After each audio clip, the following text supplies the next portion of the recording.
Hello, happy Christmas. We're going to have a quick look at Silent Night. I've put together a nice simple arrangement. It starts off with just single note melody, that kind of thing, and then later I add in a little bit more of a challenge with this kind of fragments of chords. That kind of approach where we're playing the melody but kind of surrounding it with some fuller sounds through kind of putting a bit of the chord in. Now, we'll come to that later. We'll start at the beginning. One thing I need to add, I'm not going to use a plectrum for this. I'm going to use my fingers. It's completely cool to use a plectrum if that's your approach, but I'm going to kind of adopt a finger style approach. So let's jump in. We start on the G string and we play an open G string, then use the second finger of the G string to fret the second frets, then another open G, and then we come down to the second fret of the D. So that little fragment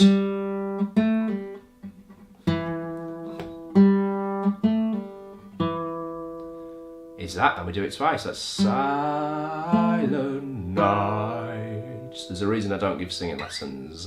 We do it twice, and then we hop up to the third fret of the B string, and we play that twice before playing an open B string. Then we play the first fret of the B twice, and then an open G. Okay, so everything so far is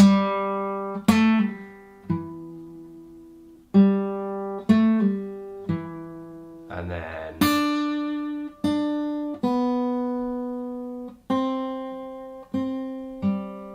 then we come down and we play the second fret of the G again, first fret of the B, open B, second fret of the G, then an open G, second fret of the G, open G, D string second fret. I'll play that whole 4-bar passage again. That's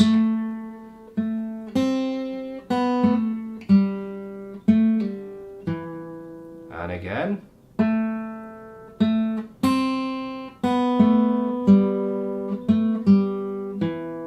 We do it twice. Yep, that makes up 8 bars of the tune. And then we come to this chord fragment part I spoke about. So if you pop your third finger, your ring finger, at the third fret of the B string, that's that melody note that we want. That's the note in the tune. But what we're going to do is we're going to put, if you've taken the fingerstyle approach, one finger on the B string, I use my third finger, another finger on the G string, I use my second finger, and another finger should I say, on the D string. So you've got that going on.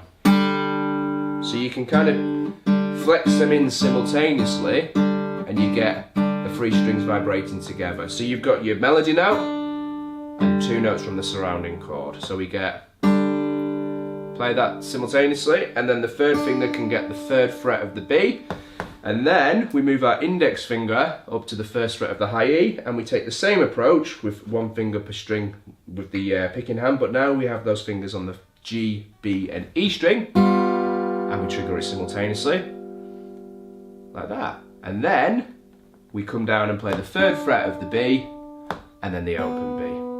I'll give you those 2 bars together. We had, and then we kind of play part of a C major chord, and we get the D, G and B string, and then we let that ring for 3 beats. Then we keep that held down, it's nice and easy this part, and we move our index, second and third finger up to play the G, B and high E. So we go from,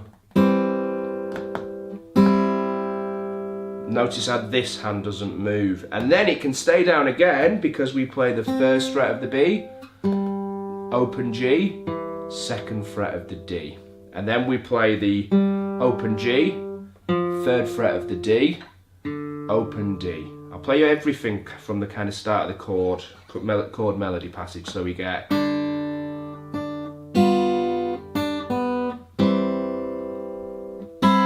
then we get, and we just need to finish it off by fretting the C major chord, using our thumb on the A string, first finger on the D string, second finger on the G string, and the third finger for the B string. If you were using a plectrum, you could just break up the chord like that. It's called arpeggiating the chord, playing the notes in kind of a broken form. I'll just play the whole 8 bars of that kind of chord melody section.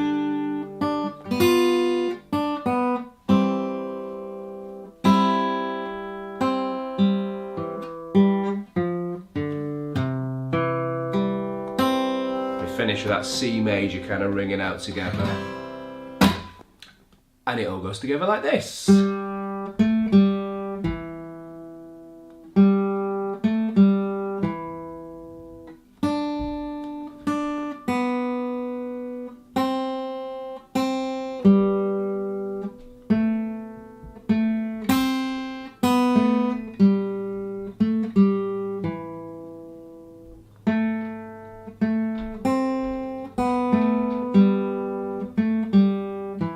Chord fragment parts. Keep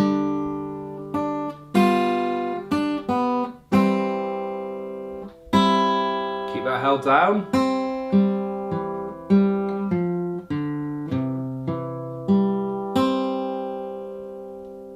And there we go. Happy Christmas!